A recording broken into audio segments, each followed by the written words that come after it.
Graça e paz, seja muito bem-vinda, seja muito bem-vindo ao canal Manancial de Águas Vivas. E para quem não me conhece, eu sou a missionária Rosicléia e este canal ele traz conteúdos para conhecimento e edificação através de estudos bíblicos, orações e ministrações da Palavra de Deus. E se eu fosse você, eu ficava até o final desse vídeo, porque hoje eu quero trazer um estudo profundo sobre os dons ministeriais. Mas antes, eu quero que você deixe aqui nos comentários a sua opinião sobre a melhoria do nosso vídeo, buscando então melhorar a sua experiência conosco, agora com mais qualidade no áudio, agora com microfone novo, e também com mais qualidade na imagem. Amém? Mas vamos agora ao que mais importa, o conteúdo do nosso estudo sobre os dons ministeriais. E eu passei recentemente aqui um estudo sobre os dons espirituais, que são 9 dons. E eles estão divididos em 3 categorias, que são os dons de revelação, os dons de poder e os dons vocais. Então, este conteúdo está disponível aqui nos meus vídeos, tá? Para quem não assistiu, eu vou deixar aqui na sequência desse vídeo para que você assista depois, tá? E eu quero que você entenda que os dons espirituais, eles estão interligados aos dons ministeriais. E por que eu digo isso? Porque os dons ministeriais, eles são os 5 ministérios relatados por Paulo em Efésios 4:11, que diz: Ele mesmo deu uns para apóstolos, outros para profetas, outros para evangelistas e outros para pastores e doutores. Ou seja, são 5 ministérios: apóstolo, profeta, evangelista, pastor e mestre. Então, vamos descobrir agora o que são esses dons ministeriais. Então, os dons ministeriais são capacitação dada às pessoas por Deus para servir e desenvolver no corpo de Cristo. Então, diferente dos dons espirituais, que são manifestações dadas pelo Espírito Santo, os dons ministeriais, eles são chamados permanentes para liderança e serviço na igreja. Então, o propósito desses ministérios estão lá em Efésios 4:12, que é para aperfeiçoar os santos, preparar a igreja para a obra do ministério, edificar o corpo de Cristo. Então, cada ministério possui uma função específica dentro da missão da igreja. Então, muitos confundem dom espiritual com ministério.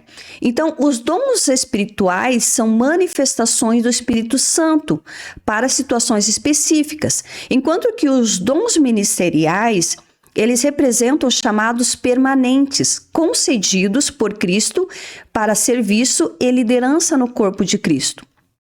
No entanto, os dons espirituais, como falei anteriormente, eles estão interligados aos dons ministeriais. Ou seja, o seu ministério, o seu chamado, ele não é um cargo eclesiástico, né? Então, ele é algo que você nasceu com ele. Por exemplo, Felipe, ele foi consagrado como diácono, mas o seu chamado e o seu ministério ou dom ministerial era de evangelista. Tanto que ele ganhou toda Samaria. E quais os dons espirituais podem ser mais visíveis no ministério do evangelista? Os dons de cura e operação de milagres. E por quê? Porque são sinais para os incrédulos. Ou seja, após a pessoa receber uma cura ou um milagre, a pessoa ela passa a crer no evangelho que está sendo pregado e anunciado pelo evangelista. Já no ministério de mestre, os dons espirituais mais visíveis são palavra de sabedoria e palavra de conhecimento, que fazem parte dos dons de revelação. Já no ministério do profeta, são mais visíveis os dons de discernimento de espíritos e o de profecia. Não que os demais dons não estejam presentes, mas estes são os mais evidentes. Vamos agora eu quero explicar um pouco cada um dos 5 ministérios. Então, começando pelo apóstolo. Então, a palavra apóstolo significa enviado. O ministério apostólico, ele possui uma função pioneira, que é o quê? Abrir caminhos, estabelecer igrejas, abrir igrejas e fortalecer também a expansão do reino de Deus. Então, no Novo Testamento, nós vemos essa função claramente na vida de Paulo de Tarso, que plantou e implantou igrejas e estabeleceu fundamentos doutrinários.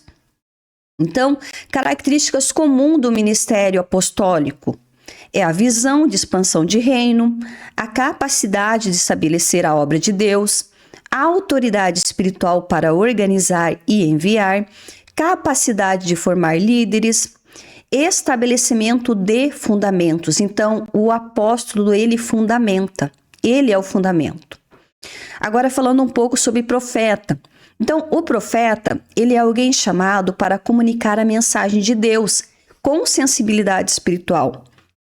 Então, o seu papel não é apenas prever eventos, mas trazer direção, correção e encorajamento ao povo de Deus.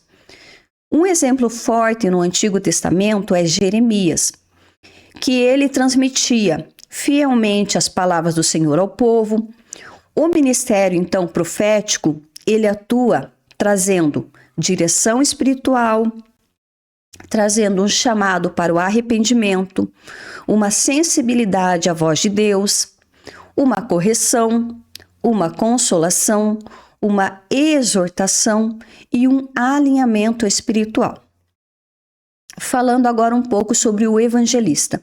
O evangelista, ele possui um chamado especial para anunciar as boas novas da salvação. Seu coração, ele arde pelas almas e pela programação do evangelho. Um exemplo claro é Filipe, que levou o evangelho a diversas regiões conforme registrado em Atos 8. Quais são, então, as características do evangelista?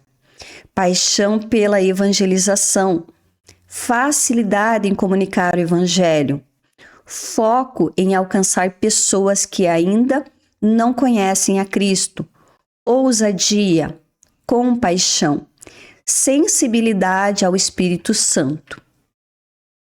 Falando um pouco agora sobre o pastor.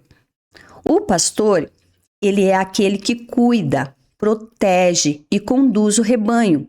Então, a palavra pastor remete à imagem de pastor de ovelhas, alguém que acompanha de perto, alimenta e protege.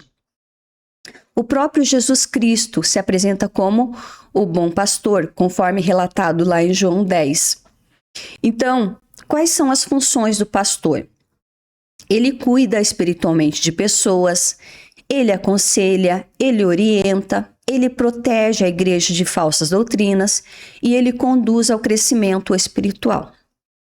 Agora, falando um pouco sobre o mestre. O mestre, ele possui o chamado de ensinar e explicar profundamente a palavra de Deus. Então, esse ministério, ele traz entendimento, fundamento e maturidade espiritual para a igreja.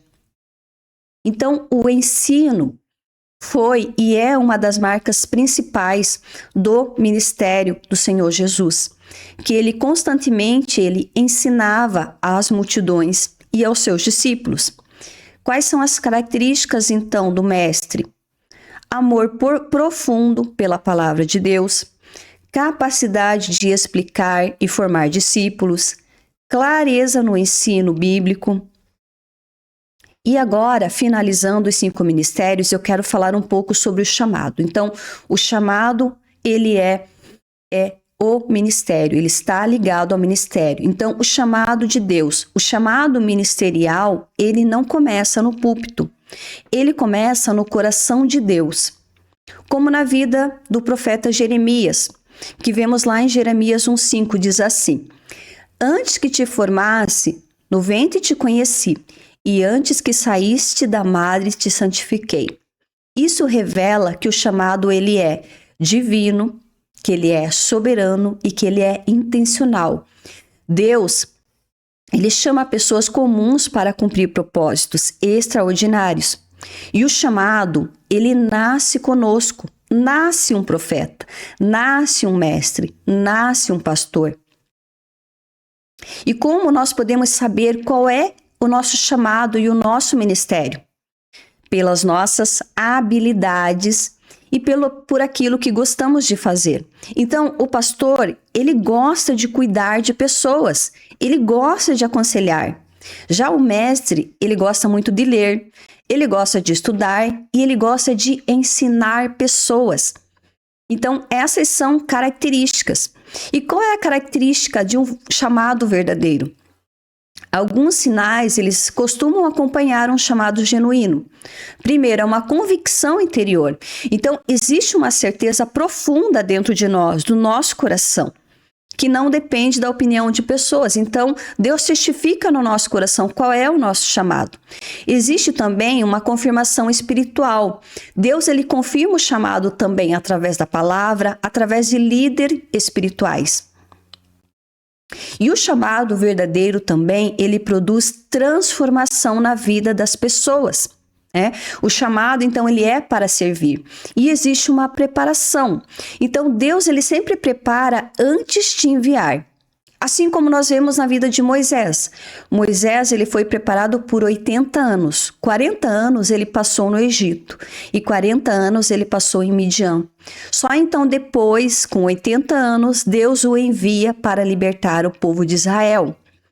Então, o chamado, ele também exige responsabilidade. Então, receber um chamado não significa receber uma posição, mas sim assumir uma responsabilidade diante de Deus. Por quê? O chamado, o ministério, ele vai exigir caráter, ele vai exigir humildade, ele vai exigir dependência do Espírito Santo, ele vai exigir fidelidade à palavra. E a autoridade espiritual verdadeira, ela nasce do serviço. Como Jesus Cristo, ele ensinou lá em Mateus 20, 26, que diz: quem quiser tornar-se grande entre vocês deverá ser servo. Então, o chamado, o ministério é para servir o corpo de Cristo, ou seja, para servir a igreja. Os dons ministeriais, eles são presentes de Deus, de Cristo, para a igreja. Os apóstolos, eles estabelecem. Os profetas, eles direcionam. Os evangelistas, eles alcançam. Os pastores, eles cuidam. E os mestres, eles ensinam. Então, quando esses ministérios, eles operam em unidade, a igreja, ela cresce de forma saudável, de forma madura e preparada para cumprir a sua missão. E é importante saber também a interdependência dos 5 ministérios. Então, nenhum ministério ele foi criado para atuar isoladamente. Então, quando o ministério se torna independente dos demais, surge então, um desequilíbrio. Porque sem o apóstolo falta expansão. Sem os profetas vai faltar direção. Sem os evangelistas vai faltar crescimento na igreja. Sem os pastores vai faltar cuidado. Sem o mestre vai faltar fundamento. Então, Cristo, ele estabeleceu um sistema ministerial completo para que a igreja cresça em equilíbrio. Então, quando esses ministérios operam em unidade, a igreja cresce de forma saudável, madura e preparada para cumprir a missão. Então, os dons ministeriais, eles são presentes de Cristo, para a sua igreja, e eles existem para equipar, para alinhar, para fortalecer e para conduzir os santos à maturidade espiritual. E a verdadeira liderança, ela não é medida por posição, fama ou autoridade humana, mas pela capacidade de formar discípulos semelhantes a Cristo. Então, essa é a verdadeira capacidade da liderança. Então, quanto mais os ministérios cumprem o seu propósito, mais a igreja cresce em unidade, em poder, em santidade e em conhecimento de Deus. Amém? Amém. Então, chegamos ao final desse vídeo. E por fim, eu quero pedir que, se esse conteúdo foi útil, foi bênção para você, que você curte, que você comente, que você compartilhe, para que mais pessoas sejam abençoadas e edificadas. Se inscreve aqui no canal, se você ainda não é inscrito, para receber todas as notificações desse vídeo e dos demais vídeos também. Na descrição desse vídeo tem o link aqui embaixo com os materiais, os e-books para curso de discipulado e para cura interior. Também tem o canal do Telegram e o grupo no WhatsApp, onde eu passo os devocionais diários, Madrugadas com Deus, todos os dias. É só clicar aqui no link abaixo. Amém? Que Deus abençoe grandemente a sua vida, a sua família e até o nosso próximo vídeo.